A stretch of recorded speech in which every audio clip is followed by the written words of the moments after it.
Telangana హోంశాఖకు high court big shock ఇచ్చింది. Cinema టికెట్ల ధరలపై హైకోర్టు సీరియస్ అయింది. హోంశాఖ సెక్రటరీ సివి ఆనంద్కు కోర్టు ధిక్కరణ నోటీసులు జారీ చేసింది. మనశంకర్ వరప్రసాద్ సినిమా టికెట్ ధరలను పెంచిన విషయాన్ని కోర్టు దృష్టికి తేలేదు అంటూ పిటిషనర్ కోర్టు దృష్టికి తీసుకువెళ్లారు. సినిమా టికెట్ల ధరలపై ఇకపై 90 రోజుల ముందే నిర్ణయం తీసుకోవాలంటూ హైకోర్టు చెప్పింది. మనందరికీ తెలిసిందే ఎంత పెద్ద డ్రామా జరుగుతోందో. ఏ సినిమాలకి టికెట్ల రేట్లు పెంచమని చెప్పిన ప్రభుత్వం సినిమా రిలీజ్ అవుతున్న రోజు రాత్రికి రాత్రే మెమోలు రిలీజ్ చేయడం, జీవోలు రిలీజ్ చేయడం మనం చూస్తున్నాం. మరోవైపు కోర్టుకు వెళ్తే చాలామంది కోర్టు చెప్పినప్పటికీ సినిమా టికెట్ల రేట్లు పెంచుకోవడానికి ఇలా అవకాశం లేదు ప్రీమియర్స్కి అని కోర్టు చెప్పినప్పటికీ వాటిని కూడా లెక్క చేయకుండా ఇష్టం వచ్చినట్లుగా పర్మిషన్లు ఇచ్చేస్తున్నారు.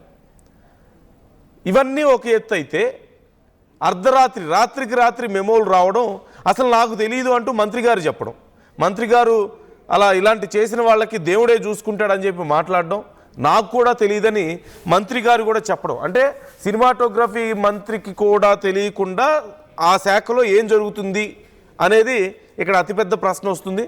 ఇప్పుడు ఈ విషయం మీద కోర్టు చాలా సీరియస్ అయింది. మీ ఇష్టం వచ్చినట్లుగా సినిమా టికెట్ల రేట్లు పెంచుకుంటూ పోవడానికి కుదరదు.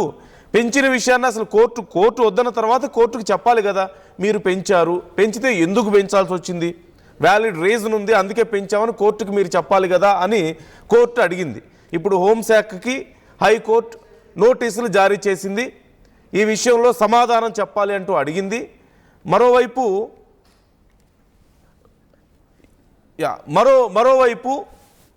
90 రోజుల ముందే నిర్ణయం తీసుకోవాలంటూ కోర్టు చెప్పింది. ఇక నుంచి అర్ధరాత్రులు మెమోలు జారీ చేయడానికి, ఉన్న ఫలంగా జీవోలు ఇవ్వడానికి, మంత్రి గారు వచ్చి నాకు తెలియదని చెప్పడానికి అవకాశం లేదు. 90 రోజుల ముందే ఫలానా సినిమాకి టికెట్ల రేట్లు పెంచుకోవడానికి మేము పర్మిషన్ ఇస్తున్నాం అని చెప్పేసి ప్రభుత్వం సమాధానం చెప్పాల్సి ఉంటుంది. సో రవిచంద్ర జాయిన్ అవుతున్నారు, మా కరెస్పాండెంట్. రవిచంద్ర, 90 రోజుల ముందే చెప్పాలంటున్నారు. ఇక నుంచి ఈ డ్రామా ఏం కనిపించదుగా, అర్ధరాత్రులు మెమోలు జీవోలు ఇలాంటివి అయితే కనిపించే అవకాశం లేదు కదా. అండ్ పాసిబిలిటీస్ తగ్గిపోయాయా? ఇక సినిమాలకు టికెట్ల రేట్లు పెంచుకోవడానికి పాసిబిలిటీ ఉండదనే అనుకోవాలేమో మనం. పుష్ప సినిమా ఘటన తర్వాత ఈ ప్రీమియర్ షోల విషయంలో కావచ్చు, టికెట్ రేట్ల పెంపు విషయంలో కొంత కఠిన వైఖరి అవలంబిస్తామంటూ స్టేట్మెంట్ ఇవ్వటం జరిగింది. సాక్షాత్తు ముఖ్యమంత్రి అసెంబ్లీలో ప్రకటన చేయటం జరిగింది. కానీ కొన్ని అనివార్య కారణాల వల్ల కావచ్చు, లేదా సినిమా పరిశ్రమ నుంచి వచ్చిన ఒత్తిళ్ల వల్ల కావచ్చు, ప్రభుత్వం కొంత వెసులుబాటు కల్పించింది.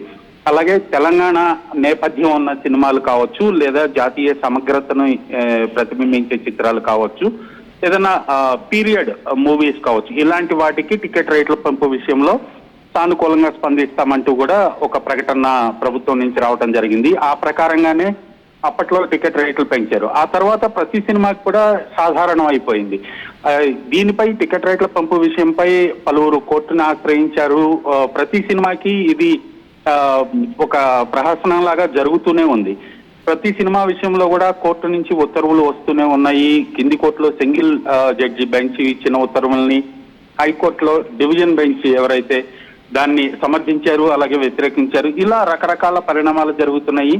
రాజాసాబ్ విషయంలో, సినిమా టికెట్ రేట్ల పెంపు విషయంలో హైకోర్టు డివిజన్ బెంచ్ తీవ్రంగానే పరిగణించి పెంచవద్దు అంటూ కూడా ఒక నిర్ణయాన్ని అయితే వెలుబుచ్చారు. ఆ తర్వాత కూడా ప్రభుత్వం టికెట్ రేట్లు పెంచి మనశంకర్ వరప్రసాద్ సినిమాకి జీవో జారీ చేయటం ఇక్కడ వివాదమైంది. సాక్షాత్తు సినిమాటోగ్రఫీ మంత్రికి తెలియదు, కానీ టికెట్ రేట్ల పంపు విషయం అనేది హోంశాఖ పరిధిలో ఉంటుంది కాబట్టి ఖచ్చితంగా హోంశాఖ కార్యదర్శి ఆ నిర్ణయం తీసుకుంటారు. సో అది కోర్టు ధిక్కరణ కిందకు వస్తుందంటూ కూడా ఈ రోజు కోర్టు దానిపై వ్యాఖ్యలు చేయటం జరిగింది. అలాగే ఒకవేళ పెంచవలసి వస్తే 90 రోజుల ముందుగానే మా నోటీసు లోకి రావాలి అంటూ కూడా చెప్పటం అనేది సాధారణంగా జరిగే విషయం కాదు. ఏ సినిమాకి కూడా దాదాపు 90 రోజుల ముందుగానే టికెట్ రేట్ల పెంపు అనేది, అలాగే ఒక డేట్ ఫిక్స్ చేసుకోవటం అనేది దాదాపుగా 100 సినిమాల్లో ఒక సినిమాకి సాధ్యం పడుతుంది. అలాగే టికెట్ రేట్లు పెంచే విషయంలో కూడా ప్రభుత్వం సానుకూలంగా స్పందిస్తుందా లేదా, ఒకవేళ పెంచినా అందులో నుంచి 20%ని సినీ కార్మికుల సంక్షేమం కోసం ఇవ్వాలి అంటూ కూడా ముఖ్యమంత్రి మరొక సందర్భంలో ఒక ప్రకటన చేయడం జరిగింది. సో ఇవన్నీ కూడా కొన్ని నాటకీయ పరిణామాల మధ్య టికెట్ రేట్ల పెంపు అనేది జరుగుతూ ఉంది. తెలంగాణ ప్రభుత్వంలో దీన్ని నివారించడానికి ఈ రోజు హైకోర్టు కొంత సీరియస్ నిర్ణయం అయితే తీసుకుందని చెప్పొచ్చు నందు. అంటే సినిమా పూజ మొదలు పెట్టేటప్పుడే టికెట్ల రేట్లు పెంచుకోవడానికి పర్మిషన్ అడగాలేమో ఇక. ఖచ్చితంగా నందు, ఎందుకంటే సినిమా షూటింగ్ దాదాపుగా 90 రోజులు 100 రోజులు చేస్తారు ప్రతి సినిమాకి కూడా. అన్ని రోజులు ముందుగానే టికెట్ రేట్ల పెంపు విషయంలోనే ప్రభుత్వాన్ని సంప్రదించాలి అంటే అది సాధ్యమయ్యే పని కాదు. అలాగే ఇప్పుడు భారీ బడ్జెట్ సినిమాలు ఏవైతే ఉన్నాయో దాదాపు 500 కోట్లు 1000 కోట్ల రూపాయలతో తీసే సినిమాలు ప్రస్తుతం టాలీవుడ్ లో కూడా ఉంటున్నాయి కాబట్టి వాటి నేపథ్యంలో ప్రభుత్వాన్ని సంప్రదించి ప్రభుత్వానికి ఆ నిర్మాతలు రిక్వెస్ట్ పెట్టుకునే అవకాశం అయితే కనిపిస్తోంది. ఒకవేళ ఈ సినిమా టెంటేటివ్ గా ఈ డేట్ కి రిలీజ్ అనుకుంటున్నాము, మాకు ఆ వెసులుబాటు కల్పించండి అంటూ కూడా అది దాదాపుగా ప్రతి సంవత్సరం కూడా 2-3 సినిమాలకు మాత్రమే సాధ్యపడే అంశంగా భావించవచ్చు మనం. Yeah right, thank you Ravichandra, thanks for the details. So మొత్తం మీద ఇప్పుడు హైకోర్టు సీరియస్ అయింది, హోంశాఖకి నోటీసులు ఇచ్చింది. మీరు సమాధానం చెప్పండి, మాకు చెప్పకుండా మీరు ఎలా పెంచుతారు మేము వద్దన్న తర్వాత అని చెప్పేసి అడిగింది. ఇప్పుడు కోర్టుకు ప్రభుత్వం ఏం సమాధానం చెప్తుంది? మాకు తెలియకుండా జరిగిందని మళ్ళీ చెప్పే అవకాశం ఉంటుందా? అలాగే 90 రోజుల ముందు సినిమా టికెట్ల రేట్లు పెంచుకోవాలంటే 90 రోజుల ముందే నిర్ణయం తీసుకోవాలంటే ఇప్పుడు ప్రభుత్వానికి చెప్తుంది. అంటే పూజ మొదలు పెట్టగానే, సినిమా తీయడానికి పూజ మొదలు పెట్టగానే ఇంకో పక్క ప్రభుత్వానికి అప్లై చేసుకోలేము, మేము సినిమా మొదలు పెడుతున్నాం, ఈ సినిమాకి మాకు రేట్లు పెంచుకునే అవకాశం కల్పించండి అని. ఎందుకంటే 3-4 మంత్స్ సహజంగా మనం చూస్తూ ఉంటాం, ఒక్కొక్క సినిమాకి 4 మంత్స్ 5 మంత్స్ అలా డిపెండ్స్. ఒక నార్మల్ కమర్షియల్ సినిమా 3 నెలల్లో ఈజీగా ఫినిష్ అయిపోతుంది. సో ఇది పాసిబుల్ అయ్యేదా? అవకాశం ఉందా? అసలు అంత ముందుగా అప్లై చేసుకోవడానికి అవకాశం ఉందా? ఒకవేళ ఇదే నిబంధన ఉంటే సినిమా టికెట్లు రేట్లు పెంచుకోవడానికి, ఇలా అర్ధరాత్రులు జీవోలు ఇవ్వడానికి, మెమోలు ఇవ్వడానికి స్కోప్ ఉండదు. మరి నెక్స్ట్ ఏం చేసే అవకాశం ఉంది అనేదే చాలా ఇంట్రెస్టింగ్గా మారింది. సో ఇప్పుడు ప్రభుత్వం ఏ సమాధానం చెప్తుంది? హోంశాఖకి ఇప్పటికే క్వశ్చన్ చేసిన నేపథ్యంలో హైకోర్టు, హోంశాఖ ఇప్పుడు ఏం సమాధానం చెప్తుంది? ముందు ఈ 90 రోజుల నిబంధన అనేది ఖచ్చితంగా ఉంటుందా? ఏదైనా సడలే అవకాశం ఉందా? ఇంత స్ట్రిక్ట్గా కోర్టు ఇలా వ్యవహరించడం అనే విషయం పట్ల మీ అభిప్రాయాలు ఎలా ఉన్నాయి?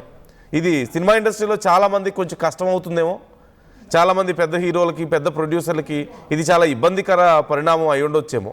So try to comment your opinions. చరిత్ర సృష్టించినోడు ఇప్పుడు ఆ చరిత్రని తిరగరాయబోతున్నాడు. అబద్ధాల గోడల్ని బద్దలు కొట్టి నిజాలను రాగా మీ ముందుంచబోతున్నాడు. నిజమైన వార్తల కోసం వెంటనే డౌన్లోడ్ చేసుకోండి రా యాప్ని.